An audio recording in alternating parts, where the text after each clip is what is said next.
Okay, welcome to the Barter Black Podcast, happening every first and third Tuesday of the month. If you do not know, Barter Black is a bartering platform for Black entrepreneurs to exchange goods and services with each other. And twice a month, we go live with a few of our members and spotlight them. And today we have Ashley Williams with us. And well, first, welcome and thank you for being here. Thank And you. I Thank just you. want to start off with you, who you are, what you do, all of the good things. All of the good things. Okay. Well, of course, I am Ashley, and I am the founder of Exceptional Services, and we are a strategy company. Um, I actually am a mom, a wife. I feel like I'm just a unpaid Uber driver. All of the things while trying to, manage a business. So that's basically who I am. All right, so we're going to just jump right on in. And I want to start with, how do you usually describe what you really do when someone asks services agency? I usually say, I help with their strategy, but I'm trying to get away from that and be more specific. So basically, what I do, I help people connect the dots. So I take their big vision and big ideas, and then we break it down into smaller tasks or projects, whatever we need to do to help you achieve that vision. So we work backwards so we could give you clarity and making sure you are in alignment with what you're trying to do.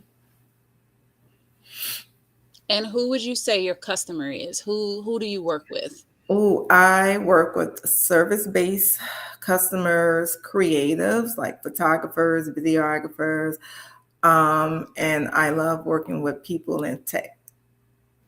For some reason, tech is probably my favorite. I think when you think about tech, it's always moving, it's always something new. Yes, So, it's going to give you something different. yes, yes. And I love thinking about, okay, how can we make this work? How can we grow? Like, I love tech. I really do. So I love working with my tech people. Awesome. So, I know you've been in business management and strategy for 20 years. What did the early experience actually look like before Exceptional Services Agency? Ooh, okay. The early experience, man, confused. So I started when I was, I'm going to say, so it's over 20 years. I'm going to tell my age. So I started when I was 19. I was kind of thrown into this. Um, Kind of didn't know what I wanted to do with myself. And then I started selling cell phones like Autel, ooh, telling my age, but like those carriers. And I kept moving up and just really learning business from that, and really asking people to help me to learn. Mentors, my bosses, like anyone who was willing to help me. I was young and hungry. Who can help me, teach me this? I want to learn business. I want to learn operations. I want to learn how you build something that's great. I had never seen, in person. I guess I had never experienced no one in my life that built a successful business. I come from a family of just hard workers. So this was new and I wanted to learn it. And then as time went on, I just kept on. Any job I got, teach me the back end stuff. How does this work? How do the dots connect? And then in 2016, I was like, I think I could do this by myself. And when I started my business, I was like, ooh, wait, this is a little harder than what I thought. Ooh. Um, when you work for someone, you already have systems and things to help you. When you transition, it's like, okay, it's like a deer in headlights. I know what I know, but how do I make this make sense for me? So when I first started, I didn't really know what I was doing in my business. I want to apologize to my past customers who probably worked with me in that time. I was still trying to figure it out. But you could come back now. I got it. So this is year 10 for me. 2026 is my 10-year anniversary in July. So, I've come a long way. So that's a long answer, but yeah. Oh no, you're fine. Congratulations on the 10 years Yeah. first. One of the things you mentioned was you ask people to teach you things. And I think in entrepreneurship we have a hard time asking people to do things. So it's always nice when you find those people who are willing to, you know, help and not see you as competition, but Yes. let me pass on these skills that I know to someone else. And very grateful for those people because they did not have to help me, but they did. I mean, I learned a lot. I've learned a lot from people. One particular lady who took me under her wing, I was about 23 at the time, and she built a business selling cell phones, and she had like 5 locations. And I just was like, how do you do that? Like, what is it? How are you, starting all these businesses and you have all this? And then she had a family, and I didn't have any kids at the time. I'm like, how are you doing this? And she just took me under her wing and showed me. And I still to this day credit her for that, for teaching me. And she was a woman, so she understood, how you had to position yourself when you're talking to men and all of the things. So I had some good people along the way to help me. I love that. It's super important because it helps you. You remember those people that are very important to your journey, right? So Yes, it's yes. it's it's it's it's a great thing to have and to know. Like, yeah, this person helped me out. So ESA is rooted in clarity and meaningful progress. I'm sorry. Mhm. Why were those values non-negotiable for you? Non-negotiable, because first of all, anything you do should be meaningful. I tell my kids, don't chase the money. The money will come. Chase your gift and what you have a passion for. Don't go to a job just because it pays you, I don't know, 6 figures. You're going to be miserable. Those values are important because I really try to make an impact. I really try to help people. If it's not meaningful, if it's not, if I'm not truly helping you, then I didn't do my job. If you're not truly seeing clarity, I'm not doing my job. If I'm not supporting you, I'm not doing my job. So for me, those values are very important because I mean them. I could feel it in my heart. Like I mean, when I say I care, I want to help you, I say what I mean. So that's why they're important. I love that. And it's so important that we talk about, our core values and our non-negotiables in our business because that just leads, helps us direct where we're going next. And I know a lot of your clients carry big visions and everything else in life. What's the most common overwhelm you see? The most common, I would say, everyone has ideas. Everyone, they're looking on social media, and that's another thing. We have another aspect of, I said advertising, social media. So everyone's looking at what other people are doing. They're, competitors, and they have all these ideas, and their brain is scattered, right? They want to do all of the things, but don't know which one to start first. Don't know which direction to go first. That's the biggest thing. I talk to every client or prospective client that come to me is the same thing. I got this, and this, and I don't know what to do. I'm all over the place. And I have to tell them, hey, if it doesn't align with where you're trying to go, you need to let it go. Like cut it short. What makes sense for you? You're one person, you have a tight budget. what makes sense for you. Let's stick to one thing. And that's why I tell people strategy is important, because you can't take every opportunity. You can't do all of the things yourself. You have to have the best approach, the best strategy that makes sense for your business. And that's where people get overwhelmed, because they're trying to do too many things and they're only one person with no help. All of the above. Yeah. all, all of the above. Like, I think we've made booked and busy like too much of the norm. Like, that's not how it's supposed to No, be. And I don't want no, to be here, and stressed out and overwhelmed and all of those things. And no. one of the things I always say too is that yes, we have so many ideas, we have so many talents, so much expertise, but we have to hone in on that one thing, make that One one thing successful. And then we can look. I have a notepad of stuff I want to do, but I just can't do them all at one time. Um, so why do you think so many businesses or business owners have the information but still feel stuck? thing. So I read this book and they said you could have all the information.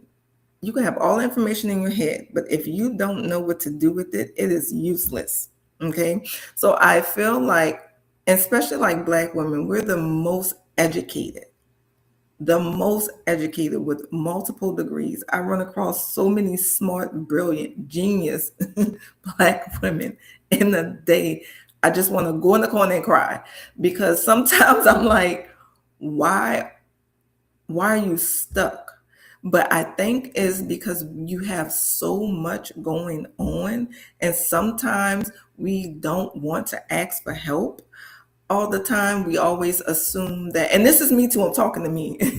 We always assume that, you know, we have trust issues, right? Oh, I can't work with this person. I don't really trust you with my vision or my idea.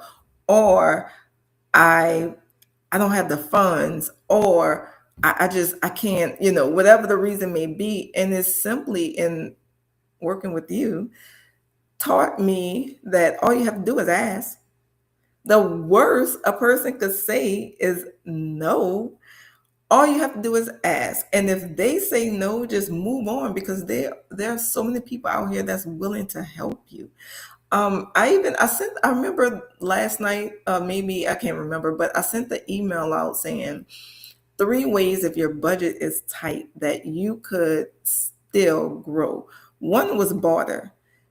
Find someone you could barter with. The next one was get a couple of your business buddies and do a strategy session. Like, y'all just two, three heads, you get different perspective, smart, brilliant people, you could figure it out. The third one was, if you can't, bring in an expert and y'all split the cost and just do a group coaching session.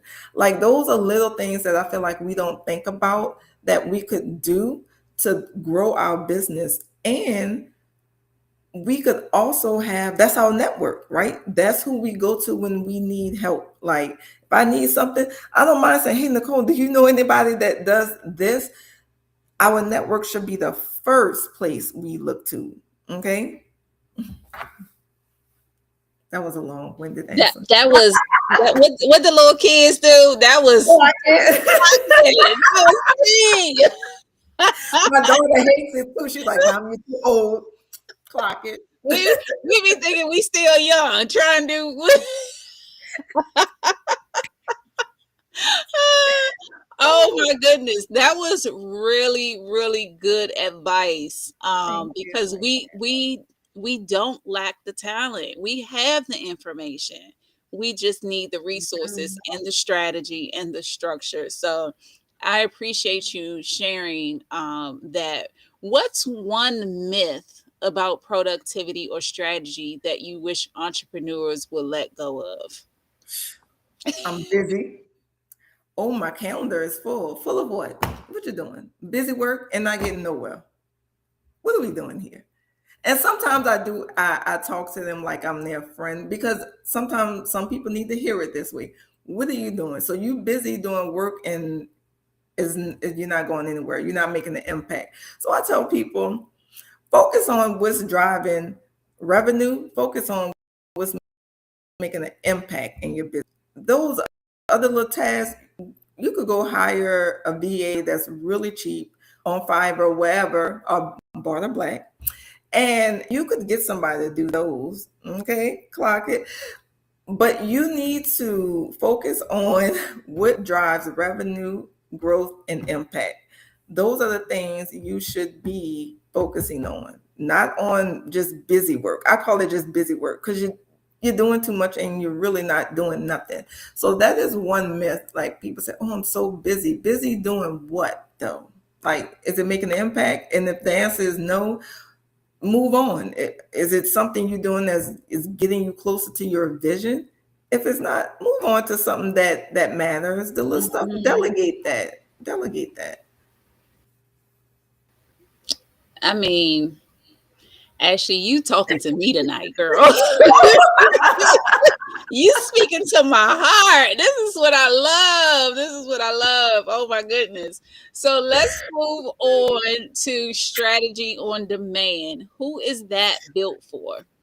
Oh, so that is built for my clients that need a strategy. They need something like kind of like now, but they don't want like a long-term contract. They don't want a long-term agreement. They just need somebody that could give them a strategy, give them some light support along the way, and achieve whatever goal that they're trying to achieve. So that's my strategy on demand. No contracts. You're not locked in. You just pay one price. We focus on a goal, and then we work towards that goal, and then that's it. Real simple.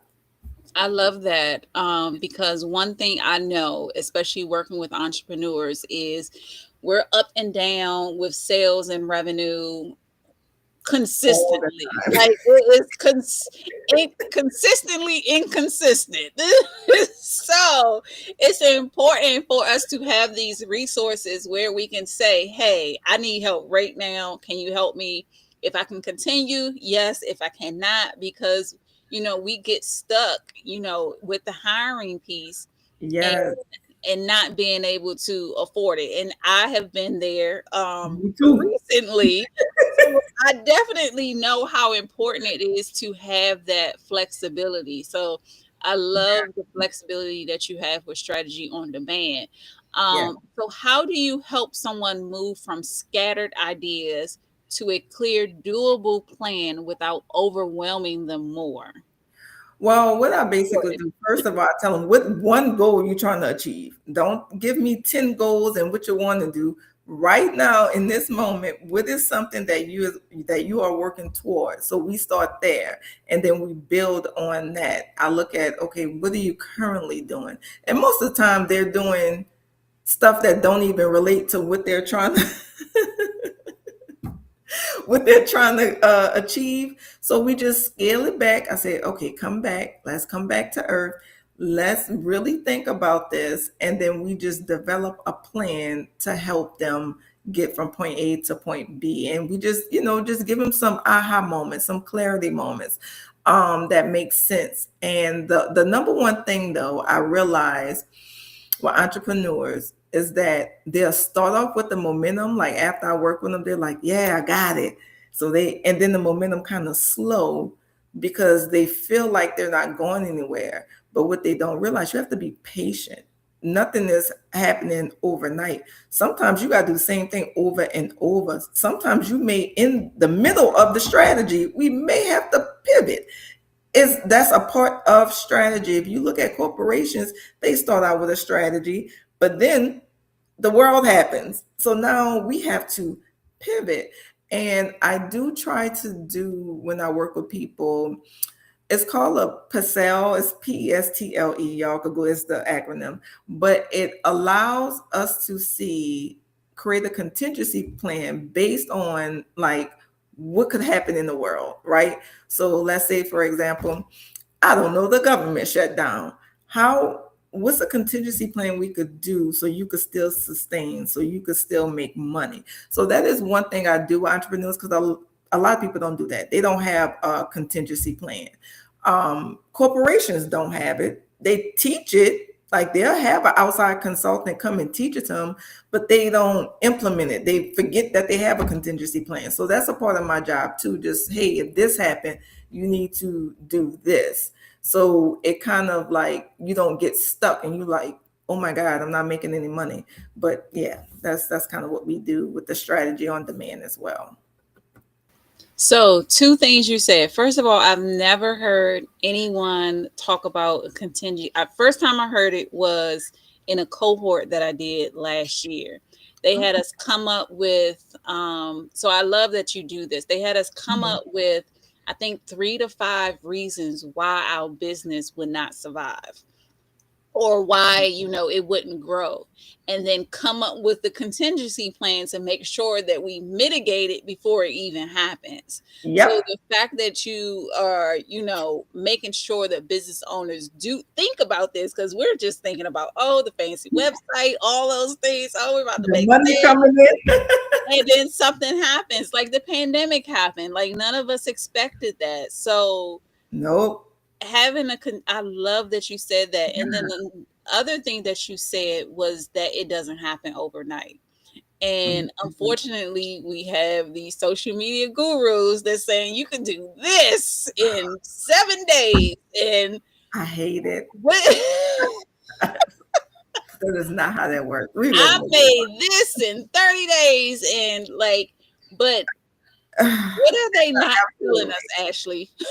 Well, I could tell you they probably lying. And if they did make it, that's probably one client, but you ask them what's their strategy. I guarantee you they're going to tell you the one little thing they did, and they can't tell you nothing else. And that's why I tell business one, and this is, you won't see me on, you really won't see me on social media a lot. That's one. Two, I won't be that person because I've worked in corporate, I've worked alongside people who have built businesses, and it just doesn't work that way. And a lot of things that with people, I try to give people information that they probably can't find online. Like one thing I did with the client is called the ERRC framework, right? And I don't know if you ever heard of the Blue Ocean strategy, but I try to teach, and that's actually a strategy in my book too. I try to teach people that because while you out here trying to do what everyone else is doing, you're not thinking outside the box. If you really, I use this framework to really get people to think, what are 9 customers you can target? What is something you could create that could target 9 customers? That's traditionally not your customer, right? So I give you an example, like Nintendo did this with the Wii. Everyone, they're competing with Sony and all these other people with the PlayStation and all. So they had to figure out, how do I make my competition irrelevant? So they came out with the Wii, right? So they target families. Like somebody like me, I don't play video games, but I'll play the Wii with my kids, right? So that was their blue ocean strategy, and it was a success. Like, I mean, there was a time where everybody had the Wii. You had all the families doing this and all that. So that's like a blue ocean strategy. So I take that framework and I help people to see what is something you could create that no one else is doing, that you could target customers that really wouldn't be your customer. It is possible, but you really have to sit down and think, and it's not going to happen overnight. You might have to tweak something. You might have to do a couple other things, but it is possible for you to do that. I like that. And I like, you're challenging people to think outside the box. And I Yeah. think that's another advantage to having someone like you, because you're not enclosed in the business and you are actually outside of the box. So you can kind of guide them in, a different direction that may work better. So what's an example of a small strategic shift that can create a meaningful progress quickly? Oh, it could be something as minor. Like you could be, I tell people when we sit down and I'm like, okay, give me, what are you doing right now in your business? What are you doing to drive growth? They may say, oh, okay, I have this service or this. I might say, get rid of it.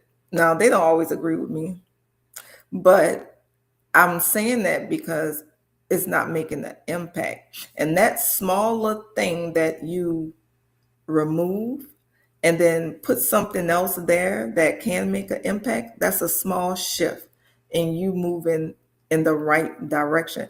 That smaller shift, you might see some sales or you might see an increase in whatever you're measuring just from that small shift.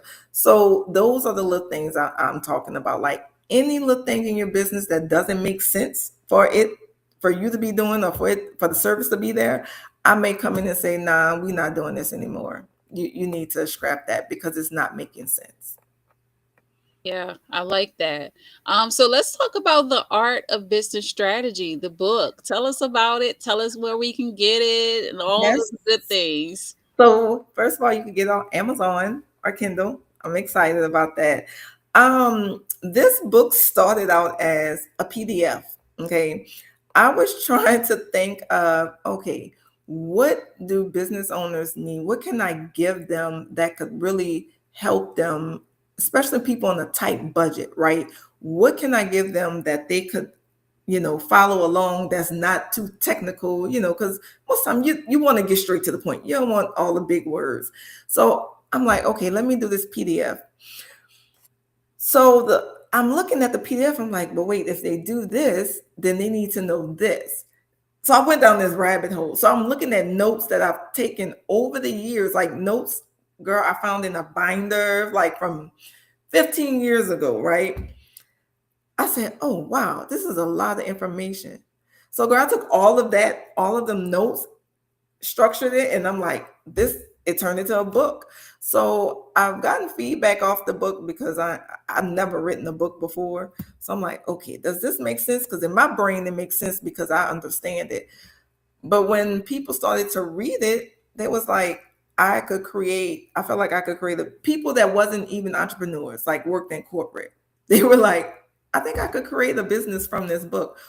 Or I actually understand that it's not like you're not using big words. You like straight to the point. You should do X, Y, and Z. So it's 3 strategies I put in there. That one is for tech, one is the blue ocean, and one is with everyone else. Everybody use. They try to be different. So it's just different strategies, and I talk about the blue ocean strategy in there and ways that the business could really use it and execute it and grow their business. So yeah, the book, like I say, you get it from Amazon, Kindle. It's The Art of Business Strategy. Please purchase it, everyone. It's a really good book from what people tell me. You was about to say from what I heard. Well, from what I heard too, we went. So our last podcast last month. So we do twice, two a month. And the last one, Erica was online and she said it was a really, really good read. So she shouted you out in that show as well. So I have a few more things for you, but we're gonna do rapid fire right now. So you tell me either or. Right. Um so clarity or speed? Clarity. Clarity. Okay. Strategy or structure? Both. One or the other. So I would say strategy first, then you could put Okay. the structure. Okay, yeah, Okay. strategy first. Okay. One tool you can't live without. One tool I can't live without: my calendar.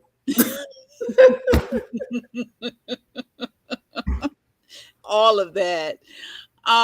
One sentence of advice for business owners feeling stuck right now. I would say one sentence. Jesus, and I'm a talker. Okay. One, I would say, look, pray, ask God to guide your way. Okay. Listen to Him, but also you need to have a strategy, because if you don't know how you're going to get somewhere, how you're going to go, you need a car to go. So I would say focus on your strategy. That's it. Okay. And if someone is listening right now and they feel overwhelmed but hopeful, what's the first thing you want them to do after viewing this episode? Trust the process. Mhm. And trust the process and eliminate eliminate busy work. I would tell them to what focus on the impact you're trying to make. What is that thing that can make it? And what project, whatever you're working on, what goal, focus on that first. Everything else, put it on the idea board. Have a notebook and say idea. And if you got 20 of them, well then that's just something goals you have as you move along through this journey. But focus on one thing at a time. There's no need to be booked and busy like that. Awesome. So, where can people connect with you and learn more about Exceptional Services Agency? Well, one, they could connect with me here on LinkedIn, on Instagram, Exceptional Services, on my website. Join my email list so I could send you some tips, exceptionalservicesagency.com. Or you could connect with me on Barter Black. I'm on Barter Black too. I love to hear it. And I absolutely love this and love me some you. So, thank Oh, you thank you. so much. I hope you had fun. I Um, did. I did. I did. This was good. It was good. It was good. okay, good, good. So I hope you had a good time on this episode of the Barter Black Podcast with Ashley Williams. Yes, she is a member of the platform, but definitely connect with her outside of the platform as well. As I mentioned before, we do these shows with our members the first and third Tuesday of the month. So definitely check in with us in 2 weeks from now for another episode of the Barter Black Podcast. Thank you Yeah. so much for coming, Ashley. No, no, And have a good night, everyone.